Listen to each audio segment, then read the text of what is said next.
আসসালামু আলাইকুম প্রিয় দর্শক। যেই নিউজটা এখন আপনাদের সাথে শেয়ার করব, এই নিউজের ব্যাপারে আমি আমি হ্যাপি আর কি।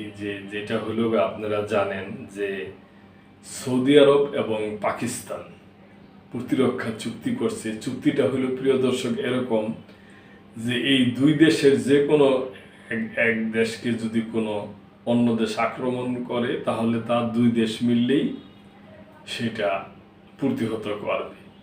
যেমন এক দেশের আক্রমণ যেমন আরেক দেশও মানে সেটা হইব। যদি ধরেন এই দুইটা দেশের একটা দেশকে কেউ আক্রমণ করে, ধরেন পাকিস্তানকে আক্রমণ করলে সৌদি আরব ভাববো যে এই আক্রমণ তাদেরও করা হয়েছে, তারা উভয় দেশ মিললেই এটা প্রতিহত করব। তবে আমি প্রিয় দর্শক মনে করি যে আরও যে মুসলমান দেশ দেশ আছে, অনেকগুলা দেশ মিললে এই চুক্তিটা করলে ভালো হইতো এবং এটা নেটোর মতো হইতো। এটা মুসলমানদের করা উচিত। অনেক দেরি হয়ে গেছে, আর কোনো দেরি করা উচিত না। তার কারণ বহুবার বলা হয়েছে, এখনো বলি, একত্রিত হইয়া চুক্তি করিয়া জোটবদ্ধ হইয়া অন্যের প্রতি যে অত্যাচার করবে তা না, নিজেদের আত্মসম্মান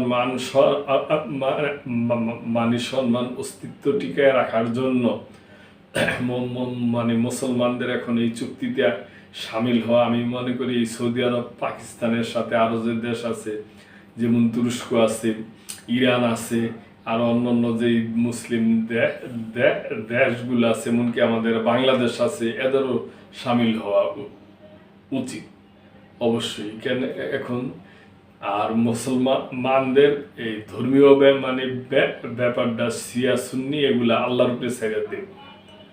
এটা মানে রাসুল পাক তো বলছে যে তোমরা মিল্লামিশা থাকো, ধর্ম নিয়ে বাড়াবাড়ি করো না। ধর্ম নিয়ে বাড়াবাড়ি করতে যাই বহু রক্তক্ষরণ হয়েছে। সুতরাং এখন যেই চুক্তি সৌদি আরব আর করছে মানে পাকিস্তান করছে, এটা আলহামদুলিল্লাহ। এই চুক্তির ব্যাপারে ভারত মুখ খুলছে, এই ব্যাপার নিয়েই নিউজটা। পাকিস্তান সৌদি প্রতিরক্ষা চুক্তি মুখ খুলল ভারত।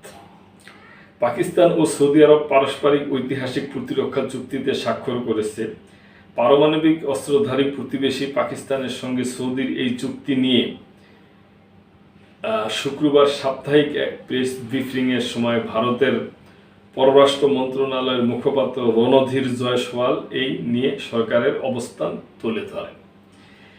এ সময় সৌদি আরবের সঙ্গে ভারতের কৌশলগত অংশীদারত্বের কথাও তুলে ধরেন তিনি, যা গত কয়েক বছরে আরও গভীর হয়েছে।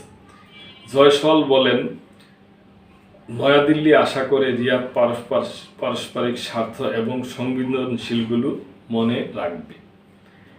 প্রতিরক্ষা চুক্তির বিষয়ে তিনি বলেন, আমরা সৌদি আরব এবং পাকিস্তানের মধ্যে একটি কৌশলগত পারস্পরিক প্রতিরক্ষা চুক্তির সইয়ের খবর পেয়েছি। আমাদের জাতীয় নিরাপত্তার পাশাপাশি আঞ্চলিক ও বৈশ্বিক স্থিতিশীলতার জন্য এই চুক্তির প্রভাবগুলো বিবেচনা করা হবে।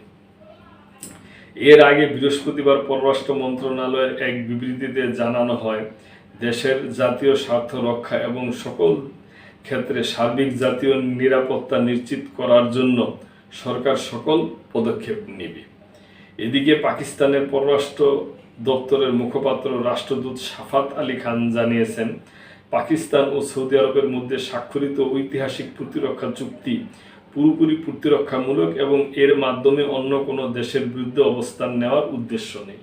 সুন্দর অবস্থান সুস্পষ্ট করছে। এতে ভারতের কোনো মাথা ব্যথার প্রয়োজন নাই আমি মনে করি।